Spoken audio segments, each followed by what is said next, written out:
Paklausykime Jono Krikštytojo gimimo šventei skirtos Evangelijos pagal Luką. Elžbietai atėjo metas gimdyti ir jis susilaukė sūnaus. Jos kaimynai ir giminės išgirdę, kokią didžią malonę suteikė jai Viešpats, džiaugėsi kartu su ja. 8 dieną jie susirinko berniuko apipjaustyti ir norėjo pavadinti jį tėvo vardu Zacharijų. Motina pasipriešino. Oi ne, jis vadinsis Jonu. Kiti jai sakė, bet niekas tavo giminėje neturi šito vardo. Ženklais jie paklausė tėvą, kaip jis norėtų pavadinti kūdikį. Šis pareikalavęs rašomosios lentelės užrašė, jo vardas Jonas. Visi stebėjosi, tuoj pat atsivėrė jo lūpos, atsirišo liežuvis ir jis ėmė kalbėti, šlovindamas Dievą. Visus kaimynus apėmė baimė ir po visą Judėjos kalnyną sklido kalbos apie šiuos įvykius. Visi girdėjusieji dėjosi tai į širdį ir klausinėjo. Kaip manai, kas bus iš šito vaiko? Jį tikrai globojo Viešpaties ranka. Kūdikio tėvas Zacharijas tapo kupinas šventosios dvasios ir ėmė pranašauti. Šlovė Viešpačiui Izraelio Dievui, kad aplankė savo tautą ir atnešė jai išvadavimą. Jis pažadino gelbėtoją mums galingą savo tarno Dovydo namuose, kaip nuo senų senovės buvo skelbęs savo šventųjų pranašų lūpomis. Jog mūsų išgelbės nuo priešų ir iš rankos tų, kurie mūsų nekenčia. Tuo jis rodo mūsų protėviams gailestingumą ir atmena savo šventąją sandorą priesaiką duotą mūsų tėvui Abraomui. Juk leis mums išvaduotiems iš priešų rankos be baimės jam tarnauti per visą gyvenimą šventumu ir teisumu jo akyse. O tu, vaikeli, būsi vadinamas aukščiausiojo pranašu, nes tu eisi pirma Viešpaties jam kelių nutiesti. Tu mokysi jo žmonės išganimą pažinti per nuodėmių atleidimą. Dėl širdingiausio mūsų Dievo gailestingumo mūsų aplankė šviesa iš aukštybių, kad apšviestų tūnančius tamsoje ir mirties ūksmėje, kad mūsų žingsnius pakreiptų į ramybės kelią. O kūdikis saugo ir jo dvasia tvirtėjo. Jis gyveno dykumoje iki pat savo viešo pasirodymo Izraeliui dienos. Amen. Mums Dievas žodyje išganymą žadėjo, visam pasaulyje apreikšti jį norėjo. Brangiausias jo sūnus nakties gilumoje atėjo čia pas mus ir gimė žemėje. Jis atsiuntė pirmą mums krikštytoją Joną, kad skelbtų žemėje ateinantį valdovą ir mokytų plačiai pažinti svečią šį, kaip reikia jį vertai priimti širdimi. Malonė mūsų Viešpaties Jėzaus Kristaus, meilė Dievo Tėvo ir bendrystė šventosios dvasios teesie ir tepasilieka su mumis visais. Viešpatie, mokyk mus savojo žodžio, nes tavo žodis tikroji tiesa ir žiburys mūsų gyvenimo keliui. Amen. Naujajame testamente minimi du Jonai. Vienas iš jų, vadinamas krikštytoju, tai yra tas, kuris kvietė atgailai ir atsivertusius, nusprendusius keisti savo gyvenimą, krikštijo Jordano upėje atgailos krikštu. Antrasis, vadinamas evangelistu ir apaštalu, tai yra tas, kuris ne tik skelbė žodžiu Evangeliją, kaip tai darė beje ir kiti apaštalai ir mokiniai, bet ir surašė mums išsamų paliudijimą apie Kristaus gyvenimą, mokymą, stebuklus ir jo darbus. Jono Evangelijos žodžiais dabar stiprinamas mūsų tikėjimas Kristumi. O kad mes lengvai galėtume atskirti juos ir nesumaišytume, tai buvo pridėti žodeliai krikštytojas ir evangelistas ir apaštalas. Tad kuris iš jaunų yra prisimenamas ir pagerbiamas per jonines. Per jonines yra prisimenamas Jono Krikštytojo gimimas. Prieš mergelei Marijai tampant nėščia, nuo savo pagyvenusio vyro pastojo pagyvenusi bevaikė moteris vardu Elžbieta. O mergelė Marija buvo Elžbietos giminaitė. Viena jauna ir žydinti tarsi gėlelė, o kita jau susenusi ir nuvytusi. Jono Krikštytojo tėvai buvo labai pamaldus ir labai gerbiami žmonės. Zacharijas buvo kunigas, o ir jo žmona Elžbieta kilusi iš garbingosios Aarono giminės.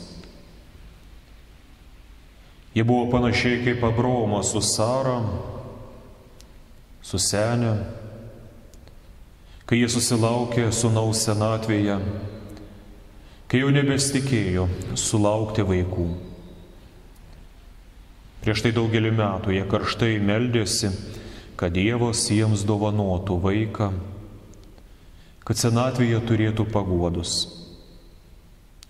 Zacharijas tai dažniausiai darydavo Dievo namuose, o Elžbieta dažniausiai melsdavosi savo namų šventykloje.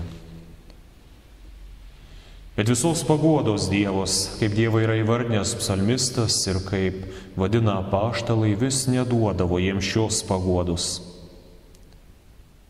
Ir pamažu jie ima susitaikyti, kad turbūt taip ir liks bevaikiai. Ir štai angelo Gabrieliaus pasirodymas tarsi žaibas iš dangaus ir žodžiai kunigui Zacharijui tarnavusiam šventykloje, kad štai jūsų maldos išklausytos.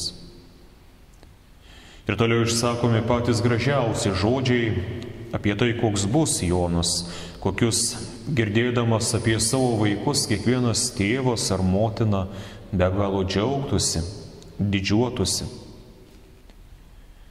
Bet Zacharijas vietoje to, kad dėkotų Dievui ir džiaugtųsi, šlovintų jį, ima teisintis, klausti, kaip tai gali būti ir kodėl dabar, kodėl senatvėje, ima abejoti ir svarstyti. Jis jau nebejaunas žmogus, tiksliau jau susenęs ir jo žmona nebejauna. Kaip taip gali būti? Tada angelas atima iš jo kalbos dovaną, nes jis netikėjo Dievo žodžiu. Iš rašytinių šaltinių yra žinoma, kad Jono gimimas jau tikrai buvo švenčiamas 4 amžiuje, o gal net ir seniau. Tais laikais paprastai bažnyčiose būdavo prisimenami šventų vyrų ar šventų moterų kankinystė. Ir būdavo pagerbimi kankiniai, prisimenant jų mirtį, jų tikėjimo paliudijimą, kad jie dabar danguje aprengti baltai, išsiskalbę savo rūbus avinėlio kraujyje ir papuošti nugalėtojo vainiku. bet būdavo švenčiami ir 2 gimtadieniai. Ir kaip galite nujausti, tai pirmiausiai mūsų viešpaties Jėzaus Kristaus gimtadienis ir antrasis pranašo bei kankinio Jono Krikštytojo gimtadienis. Vėliau katalikai dar įtraukia ir mergelės Marijos gimtadienį į bažnyčios švenčiamų gimtadienių sąrašą. Evangelistas Lukas moko, kad 6 mėnesį angelas Gabrielius buvo pasiųstas į Galilėjos miestą, kuris vadinosi Nazaretas, pas mergelę sužadėtą su vyru vardu Juozapas iš Dovydo namų, o mergelės vardas buvo Marija. Šis angelas apreiškė Marijai: antai tavoji giminaitė Elžbieta pradėjo sūnų senatvėje. Ir šis mėnuo yra 6 tai, kuri buvo laikoma nevaisinga, nes Dievui nėra negalimų dalykų. Po šių žodžių prabėgus 3 mėnesiams gimė Jonas, o dar po 6 mėnesių gimsta Jėzus. Po šio apreiškimo Marija kuo skubiausiai susiruošė pas Elžbietą ir ten praleidžia 3 mėnesius, tai yra iki Jono Krikštytojo gimimo. Elžbieta, susitikusi su mergele, pranašavo, ir tai yra šventojo rašto žodžiai: tu labiausiai palaiminta iš visų moterų ir palaimintas tavo įsčių vaisius. Iš kur man ta garbė, kad mano viešpaties motina mane aplanko? Laiminga įtikėjusi, jog išsipildys, kas viešpaties jai pasakyta. Štai jos vyras, kunigas Zacharijas, ne iš karto patikėjo angelų, ne iš karto patikėjo Dievo žodžiu ir pranašystę, o mergelė patikė iš karto. Tad joninių šventė nėra pagoniška šventė. Tai yra graži, sena, krikščioniška šventė. Nors kai kada švęsdama joninės paprasta liaudis yra linkusi perimti ir nemažai elementų, kurie ateina iš senesnių laikų arba pagoniškų švenčių. Ir anuos dalykus yra linkusi sureikšminti labiau už Dievo žodį, už maldą ar kitus panašius dalykus. Durandas, tyrinėjęs ir aprašęs kai kuriuos pagoniškus papročius, mini, kad pagoniai šiame laike degindavo laužus. Juose degindavo gyvūnų kaulus, taip tikėdamiesi atbaidyti piktasias dvasias, kurios, kaip buvo tikima, užteršdavo vandenį. 16-17 amžiaus liuteronų kunigas Valerijus Herbergeris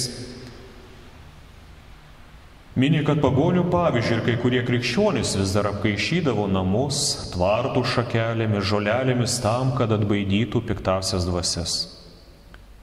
Tiesa, jie dar ir iš žydinčių žolelių nupindavo kryžiaus ženklą ir pritvirtindavo prie durų.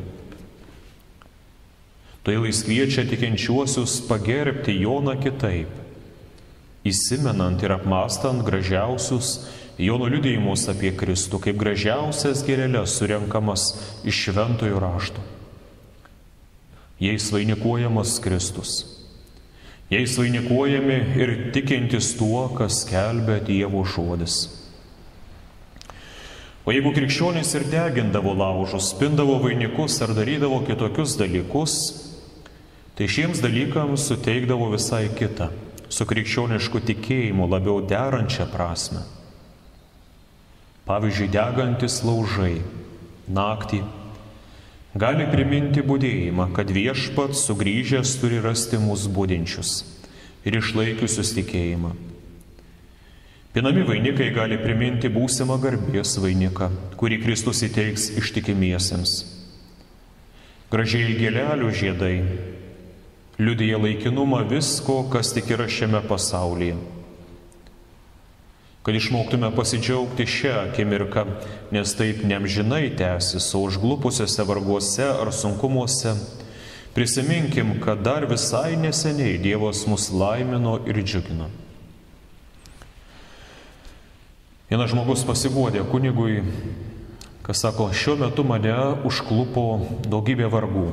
Ir su šeima problema, ir su darbu, ir sveikata pašlyjusi. Tai kunigas davė jam tokį patarimą, sako, užsirašyk vieną frazę ir išdėliok lapelius. Prie nuotraukos šeimos, prie vaistų krūvelės, prie kitų dalykų. Ir ant to lapo turi užrašyti visą tai neamžinai tęsis. Prabėgo kažkiek laiko ir tas žmogus ėmė džiaugtis, kad ir su šeima reikalai taisosi, ir sveikata gerėja, ir gerbuvis pagerėjęs, ne taip blogai ir ne taip viskas liūdnai jam atrodo. Sako, ar galiu jau nuimti tuos lapelius? Tai kunigas patarė, sako, dar palik juos šiek tiek, kad jie primintų, neamžinai visą tai tęsis. Ar laimė ir džiaugsmas, ar skausmas, ar liūdesys, neamžinai yra, vienas keičia kitą. Daug senų ir vertingų krikščioniškų raštų neišliko, dalis sudegė per gaisrus, kitus negailestingai degino krikščionių persekiojimo laikais, dar kiti suiro dėl medžiagos, ant kurios jie buvo surašyti, papiruso trapumo, arba buvo prarasta tamsiaisiais laikais. Marų, karų ir suiručių laikais ne knygos, ne menas ar kiti dalykai buvo žmonių mintyse, bet kaip išgyventi, kaip nemirti nuo ligos ar bado. O ir didelis procentas išsilavinusių, raštingų, puikių kunigų, kurie rūpinosi savo ganomųjų sielomis, taip pat buvo pakirsti tų negandų ir kai kurie dalykai buvo amžinai prarasti. Tačiau ir išlikusių dalykų, raštų, pamokymų, ypatingai Augustino paliudijimų, mes galim susidaryti vaizdą, ką pirmiesiems krikščionims reiškia Joninės, Jono gimimo šventė ir įvairūs dalykai, kaip jie aiškino. Nes šventasis Augustinas ne vienoje vietoje pamini, kad be viešpaties Jėzaus gimimo Jono Krikštytojo gimimo diena yra vienintelė gimimo diena, kurią švenčia bažnyčia. Angelas Gabrielius Zacharijuje apreiškė, nebijok, Zacharijau, tavo žmona Elžbieta pagimdys tau sūnų, o tu jį praminsi Jonu. Tau bus džiaugsmas ir paguoda ir daugelis džiaugsis jo gimimu, nes jis bus didis viešpaties akyse. Vardas Jonas hebrajiškai Johanan reiškia Dievas yra maloningas. Ir šiuose žodžiuose išpranašaujami trys dalykai. Seni tėvai džiaugsis kūdikiu, savo pačių kūdikiu, kiek Dievas jiems duoda laiko. Džiaugsis taip, kaip jūs džiaugiatės savo vaikais, anūkais. Antra, kad ir visa bažnyčia ir Dievo tauta džiaugsis Jono gimimu. Tai todėl ir bažnyčia šventė Jono gimimą ir mes tai darome, švęsdami Jonines kaip Jono gimtadienį ir pagerdami kartu ir jaunus, kurie nešioja šį vardą, Joanas, Janinas ir kitus. Taip pat yra pranašaujama, kad jis bus didis Kristaus akyse ir Kristus jį išaukštins savo žodžiais ir savo mokymu. Kaip ir kada Kristus išaukština Joną ir išpildo šią pranašystę. Apie Joną Krikštytoją Jėzus kalbėjo. Iš tiesų, sakau jums, tarp gimusių iš moters nėra buvę didesnio už Joną Krikštytoją. Jėzus apie Joną kalba kaip apie paskutinį ir didžiausią Senojo testamento pranašą ir liūdė dėl jo kaip dėl pirmojo Naujojo testamento kankinio. Arba jis klausia, ko išėjote pasižiūrėti? Ar vėjo linguojamos nendrės? Jis yra tas, apie kurį parašyta, štai aš siunčiu pirmą savęs pasiuntinį ir jis nuties tau kelią. Čia Jėzus giria Jono charakterį. Nes Jonas nėra linguojantis, svyruojanti nendrė, jis nėra abejojantis, silpnavalis žmogus, jis yra tvirtas ir nepalaužiamas ąžuolas. Ir Martynas Liuteris apie tai mąstydamas pastebi, kodėl buvo nužudytas Jonas. Kodėl nedoro širdis užsidegė tokia neapykanta Jonui? Ir atsako, jis buvo nužudytas, kadangi sakė tiesą. Ir drąsiai smerkė nusidėjėlius, nežindėdamas jų luomo, jų turto, kitų dalykų.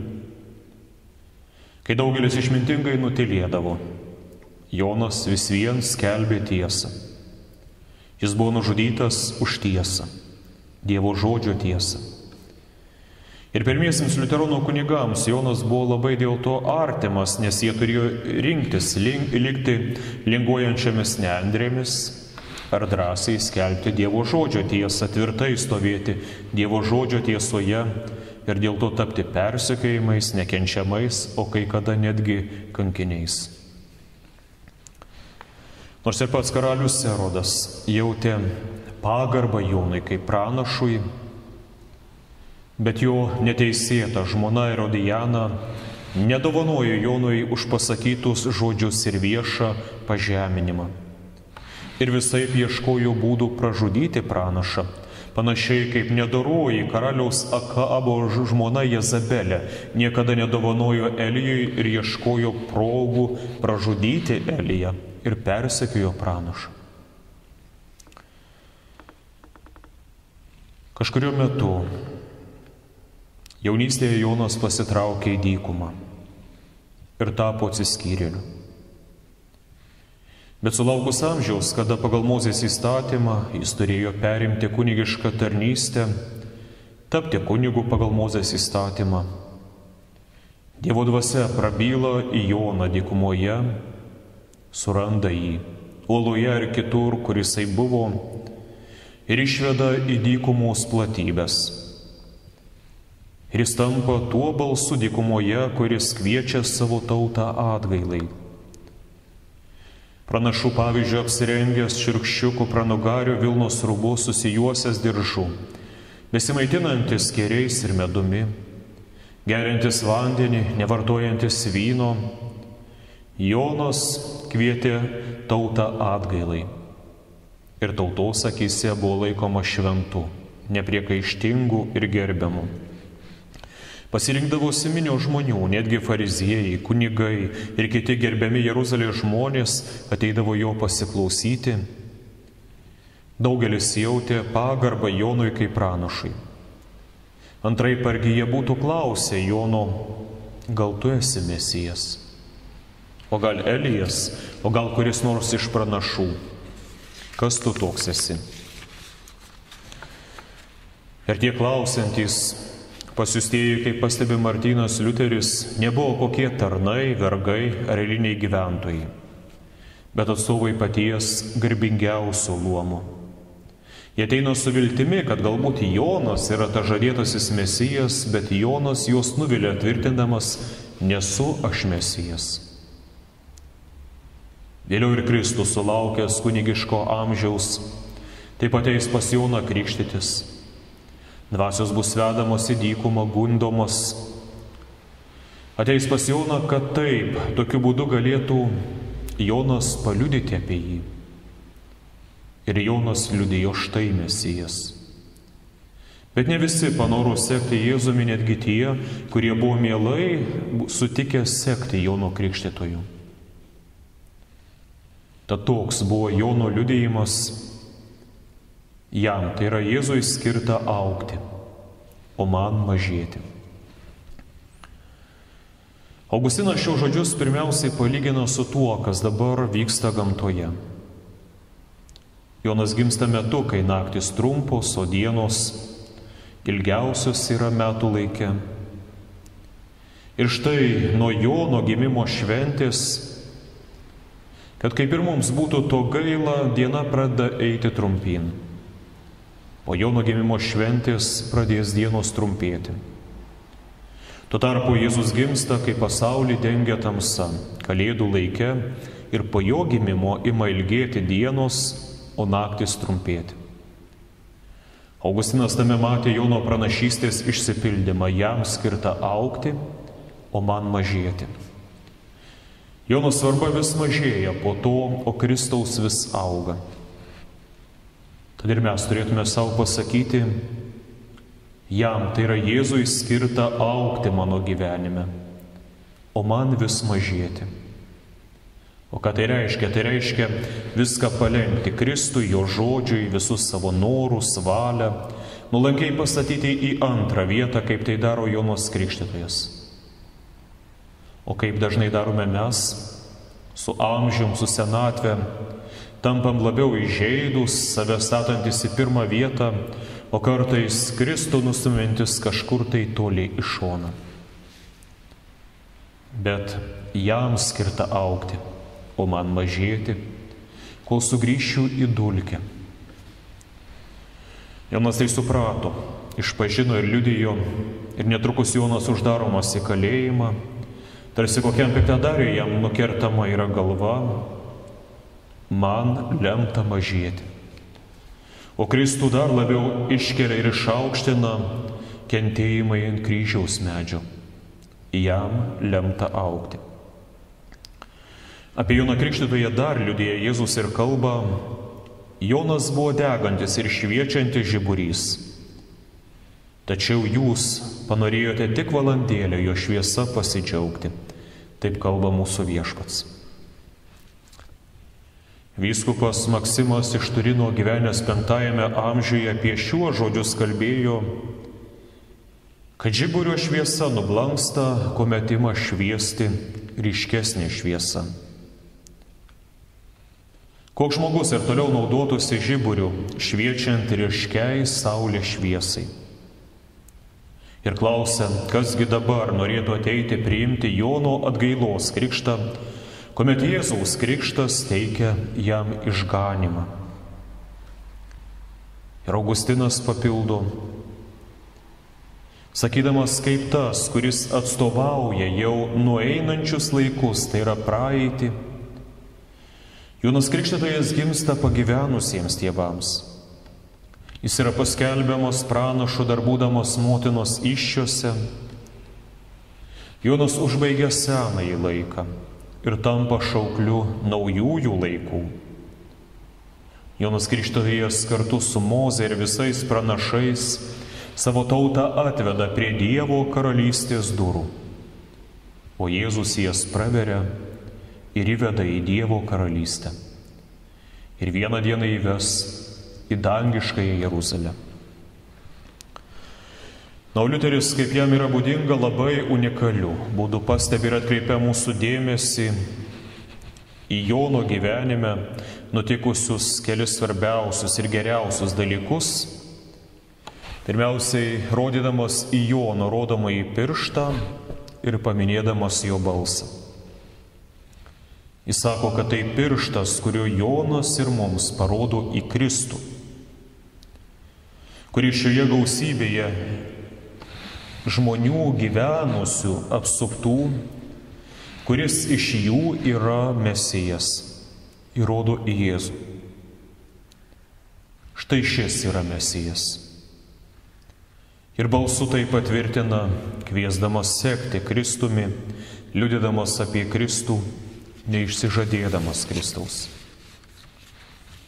Jonas rodo mus ir į Golgotos sodo medį, ir jame per naktį išaugusi kryžiaus medį ir šio medžio vaisius. Tai nėra toks vaisius, kuris būtų malonus akims ar labai gundantis, kaip kad Ieva žavėjosi uždraustojo medžio vaisiais, vėliau skynėsi, ragavo ir davė savo vyrui. Ano medžio vaisiai pasirodė žavūs akims, buvo apgaulingi, gražūs akims, bet žalingi. Nes išorė gali būti labai apgaulinga. O štai šis kryžiaus Kristaus ir jo vaisiai teikia atleidimą, gyvenimą ir išganymą. Ir tai Jonas išreiškia žodžiais, štai Dievo avinėlis, kuris naikina pasaulio nuodėmę. Ir tai žodžiais išbaigiama Jono kaip pranašo veikla. Jis gimė, buvo pašauktas, kad paliudytų aukštesnį ir garbingesnį už save, kad visų savo gyvenimu rodytų ir paliudytų Kristų. Amen.